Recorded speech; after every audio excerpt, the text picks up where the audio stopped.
Jangan lupa subscribe di YouTube channel Metro TV News dan juga nyalakan notifikasinya.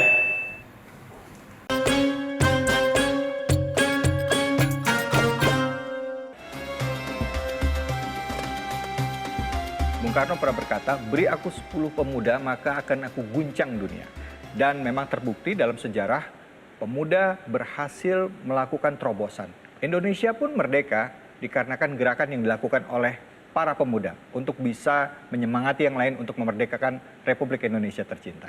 Nah, kita lanjutkan bahasan kita. Bagaimana sekarang caranya bagi anak-anak muda dengan era disruptif, tapi mereka bisa mempertahankan akidah dan juga mempertahankan kedaulatan NKRI ini. Silakan, Bro. Ya, yang pertama saya kira anak-anak muda kita ini harapan kita lah semua untuk Indonesia yang maju menjadi negara besar yang keempat atau kelima nanti menjelang 2045 nanti. Mereka akan mengalami itu ya, generasi muda yang ada sekarang ini.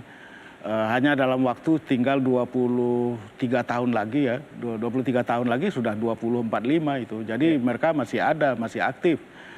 Jadi saya kira yang pertama-tama ya kita mendorong agar anak-anak muda kita ini semakin giat menuntut ilmu.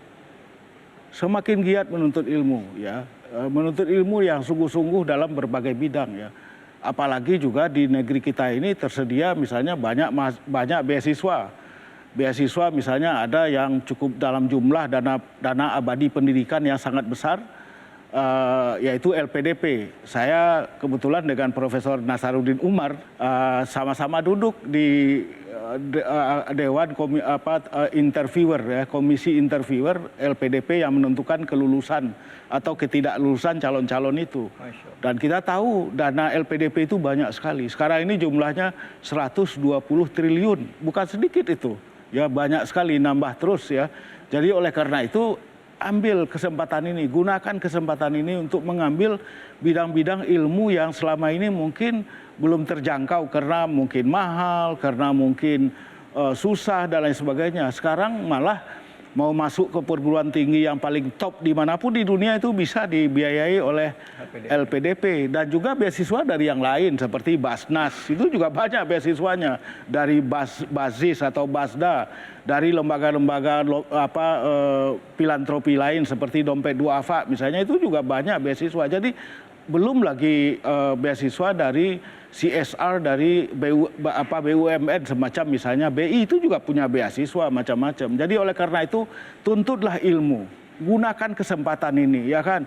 Kalau dulu kita susah sekali untuk mendapatkan beasiswa, harus ke sana sini, zaman saya dulu harus ke sana sini nyarinya.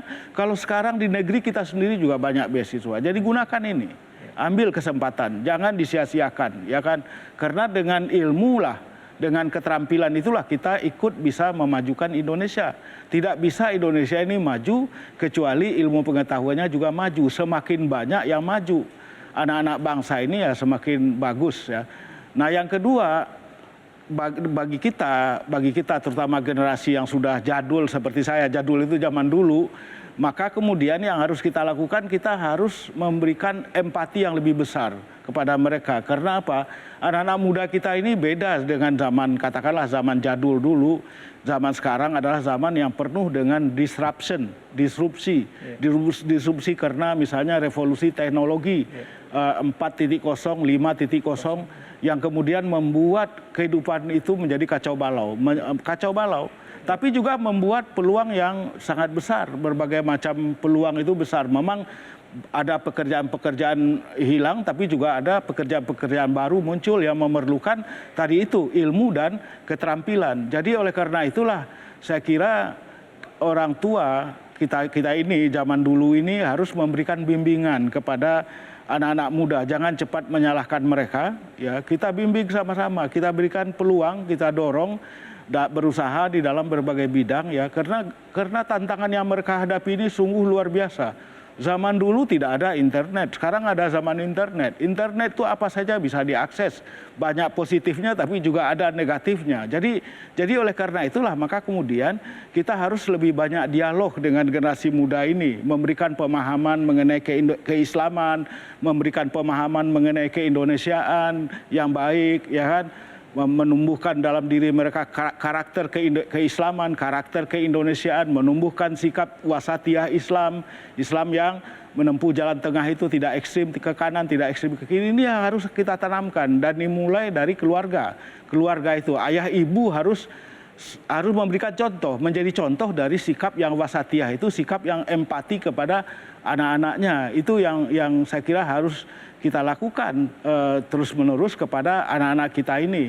Jadi faktor Islam menjadi perekat yang sangat penting. Oleh karena itulah kaum muslimin sendiri harus terus memperkuat kesatuan, memperkuat persaudaraan, memperkuat saling pemahaman, tidak cepat marah satu sama lain, ya kan, apalagi berkelahi, ya kan.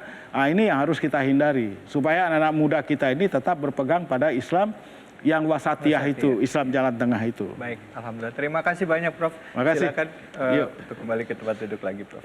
Terima kasih Terima kasih. ilmunya dan mengingatkan kita, khususnya bagi anak muda ini, untuk berada di jalur Islam yang wasatiyah. Ya. Tapi ada satu pertanyaan, Prof. Yuk. Bahwa anak muda ini kan karakternya adalah selalu bersemangat, ya. Bahkan kalau sudah punya ideologi, akhirnya cenderung militan.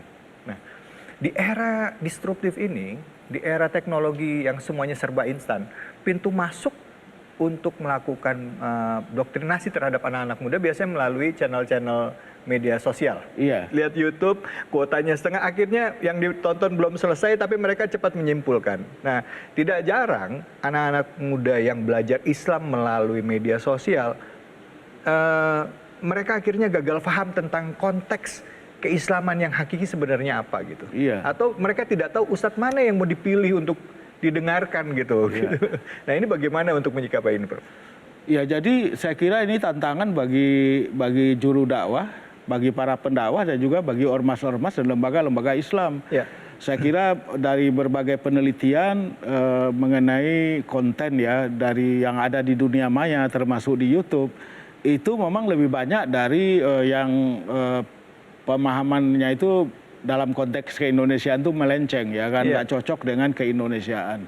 Nah, oleh karena itulah saya kira kita harus memperbanyak konten-konten di dunia maya ini yang memperkuat itu keislaman dan keindonesiaan kita itu. Jadi tidak lagi mempertentangkan antara keislaman dan keindonesiaan ya kan, tidak ada kita pertentangkan lagi. Itu yang harus diperbanyak dan saya kira juga harus diperbanyak konten-konten yang tayangannya itu di media sosial ya 30 second, 30 detik, 60 detik yang anak-anak muda itu lihat misalnya Islam wasatiyah itu apa. Nah, salah satunya kita uraikan misalnya wasatiyah itu begini misalnya. Singkat-singkat aja.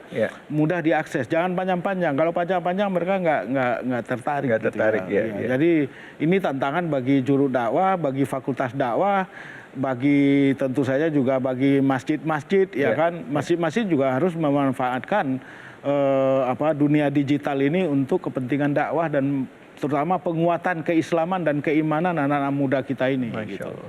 Baik Prof. Terima kasih banyak, Prof. Terima kasih. Prof, apa yang bisa kita simpulkan dari bahasan kita tadi dari segmen ketiga dan segmen keempat? Kalau yang pertama kita harus banyak bersyukur dengan keindonesiaan kita. Nah, itu yang pertama kita syukuri karena bayangkan aja Indonesia itu sekarang ya kan menjadi negara dengan ekonomi terbesar di antara dunia Islam lain. Dengan negara-negara Islam lain. Ya memang di atas kita masih ada yang besar-besar seperti misalnya mungkin Jepang, Korea Selatan ya kan, terus Amerika, Cina ya kan, tapi di antara sesama negara muslim anggota OKI Indonesia itu paling besar ekonominya. Ya, jadi ini kita syukuri ya kan. Ya itu yang tadi itu, jangan terlalu banyak mengeluh. Mengeluh boleh tapi dikit-dikit, tapi jangan terlalu banyak mengeluh gitu ya. Kita harus berusaha maksimal memainkan peran kita masing-masing agar Indonesia ini tambah maju sehingga kemudian anak-anak kita nanti dan cucu-cucu kita nanti itu hidup di Indonesia yang sudah menjadi negara keempat atau kelima terbesar, terkuat ekonominya di dunia. Amin, amin, insya Allah. Amin, insya Allah. Baik, Prof. Terima kasih banyak, Prof, untuk waktunya. Buat anak-anak muda dan juga bangsa Indonesia nih, kita harus banyak-banyak bersyukur seperti yang disampaikan Profesor tadi.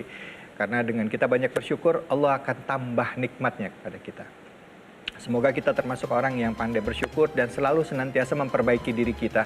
Sehingga tidak hanya diri kita, keluarga kita, tapi bangsa kita kelak ke depan juga bisa menjadi bangsa yang lebih maju lagi. Tentunya dengan Islam yang merekatkan semuanya tadi.